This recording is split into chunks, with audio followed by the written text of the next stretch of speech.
네, 안녕하세요. 마이옥션 관리사 이재성입니다.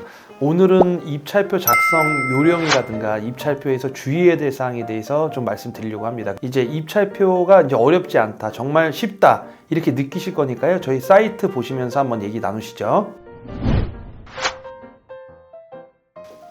저희 이제 사이트에 들어오시면 이제 저희 뭐 아무 사건이나 들어가서 이제 보셔도 아무 사건이나 보셔도 되십니다. 예를 들어서 뭐 이 사건을 클릭했다 그러면 사이트에 나오는 부분에서 오른쪽 이제 하단 쪽을 보시면 여기 입찰표 작성이라는 게 있어요. 그러면 이 입찰표 작성을 들어가시면 여기 다 나옵니다. 저희 사이트에 내가 어떤 거를 기재해야 되는지 이 사건 번호 이런 것들이 다 기재가 돼서 나옵니다. 그러니까 이런 부분을 여기서 치시기만 하시면 돼요. 이거에 대한 사건 번호 앞에 벌써 나오죠. 물건 번호도 뭐 1번 이렇게 기재되듯이 이렇게 나온다라고 보시면 되시고요. 여기 성명에 본인 이름을 쓰시면 됩니다. 이재성이다 그러면 이재성 이렇게 쓰시면 되십니다. 여기 전화번호도 자기 전화번호 적으시면 되시고요. 여기 주민사업자 주민번호 이렇게 여기 있는 대로 이렇게 다 적으시면 돼요. 그래서 이런 부분들에 대해서는 여기 입찰 금액도 내가 뭐 얼마를 쓰겠다라고 하면 여기다가 입력을 5억을 쓰겠다라고 하면 이렇게 입력 완료 이렇게 쓰면 5억이 나오죠. 입찰가액이 뭐 예를 들어서 여기에 보증 금액은 5천이다 이렇게 5천이다라고 쓰시면 이렇게 5천이 나옵니다. 그러니까 여기서 이렇게 출력하시면 간단하게 되고 뭐 현금 자비가 수표면 이렇게 체크하시고 이렇게 다 작성해서 대리인이 있다 아니면 뭐 본인이 있다 이렇게 쓰시면 되는데 이런 것들을 그냥 여기서 타이핑 치시면 실수를 줄일 수 있다 이렇게 보시면 되세요. 그래서 저희 사이트에 보시면 봉투도 현장에서 어떻게 쓰셔야 되는지 이런 것들 도장 찍어야 되는지 이런 것들도 다 저희 사이트에 나와 있습니다. 그러다 보니까 여기 있는 것만 본인 입찰을 하겠다. 그럼 본인 입찰은 어떻게 써야 되는지, 대리인이 입찰한다. 다 나와 있어요. 법인 입찰까지도 이렇게 다 예시들이 다 있어서 법인 대리로 할 때는 또 어떤 부분이 되고 이런 공동 입찰 부분도 다 있고 이렇게 있기 때문에 컴퓨터로 활용해서 저희 사이트에서 금방 작성해서 오타가 없고 현장에서 막 쓰느냐고 고생 안 하셔도 되신다라고 말씀을 드리고요. 또 만약에 입찰가가 정해지지 않았다라고 하면 이것만 빼고 가세요. 그리고 현장에서 입찰 금액만 쓰세요. 그러니까 이거를 굳이 막 그 현장에서 모든 거를 다 써갖고 내가 어떻게 하겠다 이러다 보면 실수가 나올 수가 있어요. 그러니까 저희 사이트를 이용해 주시고요. 이렇게 아무튼 예시들도 다 사이트에 나와 있으니까 법인이 할 때, 대리인이 입찰 쓸 때, 공동 입찰할 때 이런 것들에 대한 게 다 나와 있으니까 그걸 보시면서 모르시는 부분이 있으면 문의 주시면 되시지만 아무튼 이렇게 보시면서 쉽게 입찰표 작성에 실수를 줄일 수 있다라는 부분 말씀드립니다. 근데 제가 영상을 이 부분을 말씀드리려고 사실 영상을 찍는 건 아니에요. 이제 주의해야 될 사항을 말씀을 드리려고 하고요. 표를 보면서 좀 말씀을 드릴 건데 무효가 됐다가 유효로 만드는 부분들이 저희 사무실이 정말 많습니다.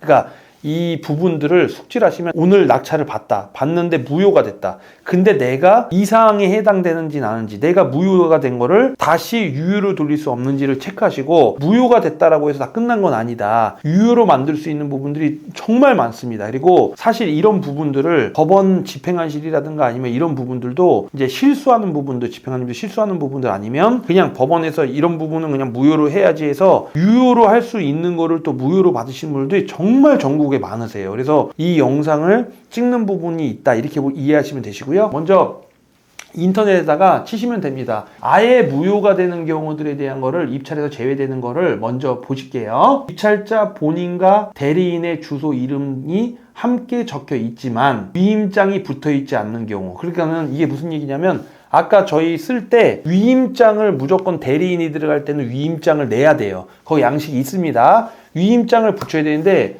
이게 대리인과 주소, 입찰자 본인과 대리인 주소 이런 것들이 적혀 있는데 위임장이 안 붙어 있는 거예요. 이 부분이 주소 이름이 함께 적혀 있지만 위임장이 안 붙어 있다. 이거는 그냥 개찰에서 제외해버린다는 얘기입니다. 이건 무효예요. 저희가 어떻게 바꿀 수가 없어요. 입찰자 본인의 주소 이름이 적혀 있고 위임장이 붙어 있지만 위임장이 이건 붙어 있습니다. 대리인의 주소 이름이 적혀 있지 않은 경우, 대리인의 주소랑 이름, 그러니까 이게 안 적혀 있는 거예요. 적지 않은 거예요. 이런 경우도 개찰에서 아예 제외입니다. 이거는 대리인의 주소, 이름 이런 거를 적어야 된다는 얘기죠.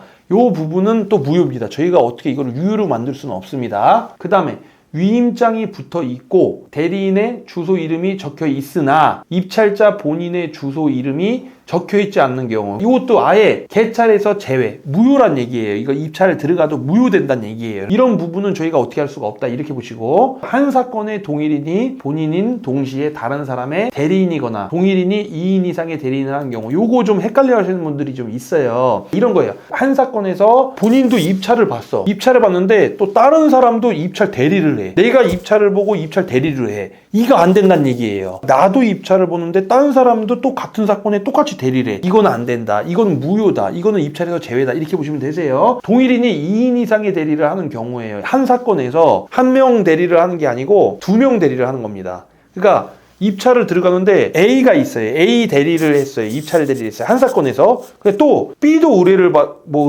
만약에 B도 의뢰를 받은 거야. 그러니까 누가 A, B를 다 입찰을 사건 번호에 하나를 넣고, 이거 안 된다는 얘기예요. 대리인이 1인 이 사람에 대해서 대리를 하는 거지. 이 사람도 하고 다른 사람 거를 또 대리해서 입찰자를 하면 안 되죠. 당연히 이 사람은 입찰 금액을 다 쓰니까 다 알겠지만, 아무튼 이렇게 쓰면 안 된다는 얘기예요. 그렇다라고 하면 쌍방의 입찰을 모두 제외시킨다 나와 있죠.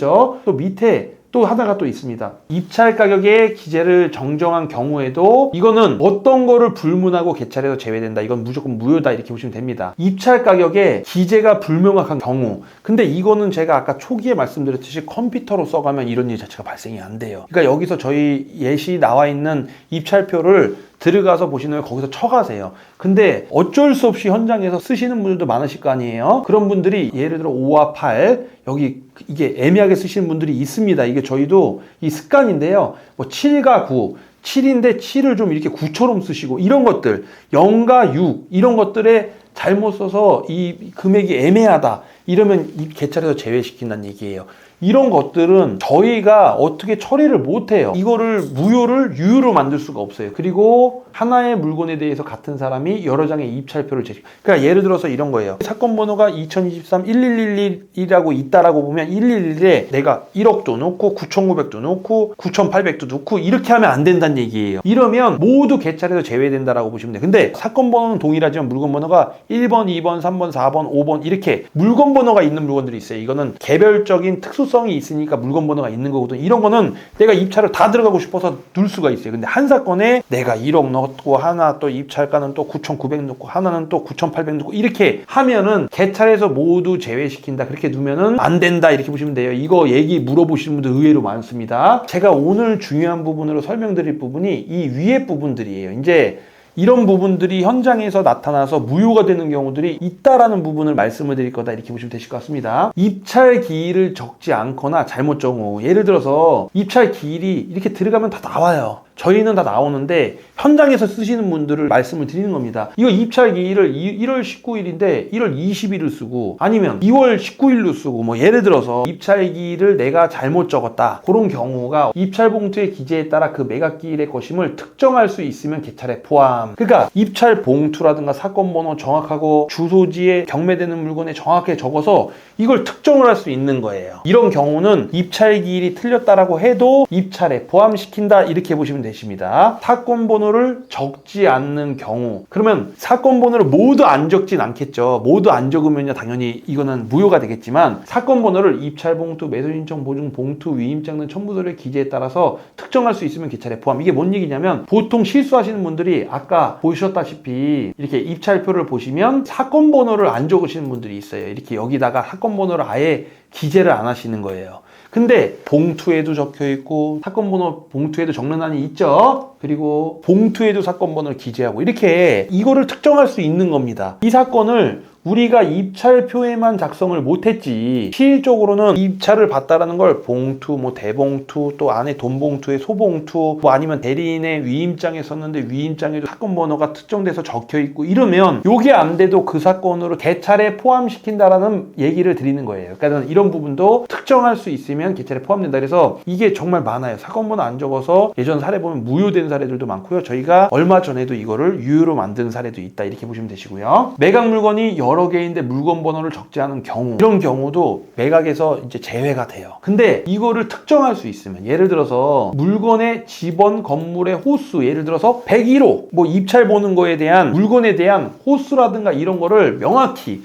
매수 목적물이 물건 번호가 있지만 안 적더라도 명확하게 그 호수가 적혀 있다라든가 이렇게 적혀 있으면 그거를 무효가 됐어도 유효로 다시 만들 수 있다. 이 부분은 원래 이에서 유효로 만들 수 있는 부분도 있다. 이 부분 말씀을 드리는 겁니다. 그리고 입찰자 본인 또는 대리인의 이름을 적지 않는 경우는 개차에서 보통 이게 적지 않으면 제외가 돼요. 다만 고무인, 인장 등이 선명해서 용량에 판별을 할 수 있을 거야. 이게 뭔 얘기냐면 우리가 도장을 찍었는데 거기에 이름이 명확하게 이재성 이렇게 나와 있는 겁니다. 명확하게. 아니면 뭐 한자로라도 정확하게 이재성 이렇게 명확하게 할 수가 있는 거. 도장이 애매하게 찍혀 있지 않거나 정확하게 인장이 찍혀 있거나 선명하고 용이하게 판독할 수 있는 부분들. 그리고 대리인의 이름만 기재되어 있으나 위임장 인감증명서에 본인의 기재가 있는 경우에는 개찰에 포함한다. 이렇게 보시면 되세요. 그리고 입찰자 본인 또는 대리인의 주소나 이름이 위임장 기재와 다른 경우, 그 위임장에는 내가 뭐 서울로 적었어.